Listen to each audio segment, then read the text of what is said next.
Imødekommende og venlig selvfølgelig.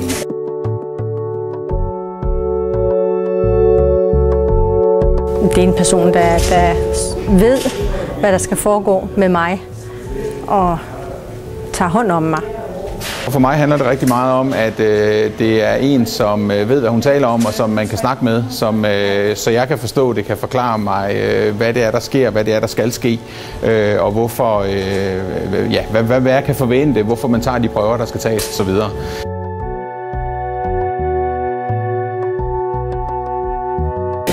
Den gode sygeplejerske er imødekommende og venlig, og har tid og overskud selvfølgelig, og møder patienten der, hvor patienten har brug for det.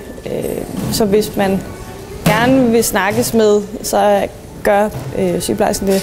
Og hvis sygeplejersken ligesom kan fornemme, at man gerne bare vil have ro og ikke gider at snakke, så holder de sig lidt på afstand.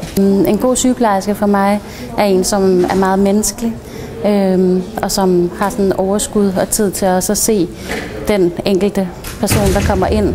Altså, så man ikke bare føler, at man er sådan et nummer i rækken. For mig er en god sygeplejerske en sygeplejerske, som er opmærksom og hører, hvad det er, patienten siger. Hvis jeg siger, at jeg har ondt et sted, eller gerne vil noget, at hun så undersøger, eller får formidlet videre, at jeg har ondt et sted, så det bliver undersøgt nærmere, eller at hun sætter sig ned og så fortæller mig, hvorfor jeg har ondt, sådan så jeg måske ikke er nervøs eller bange.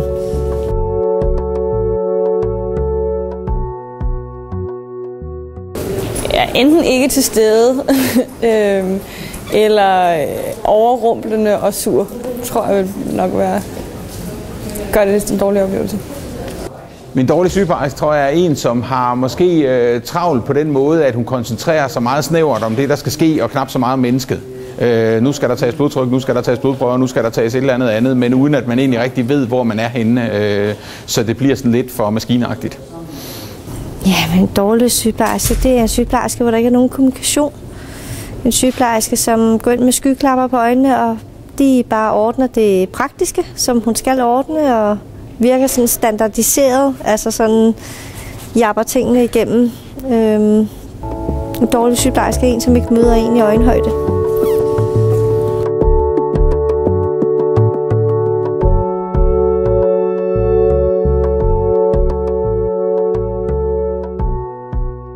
Altså en god sygeplejerske, det er en, der er forstående over for det, man siger. Altså, det er jo ikke alle, der er lige gode til at kommunikere, men jeg synes, den behandling, jeg har fået i dag, det var god.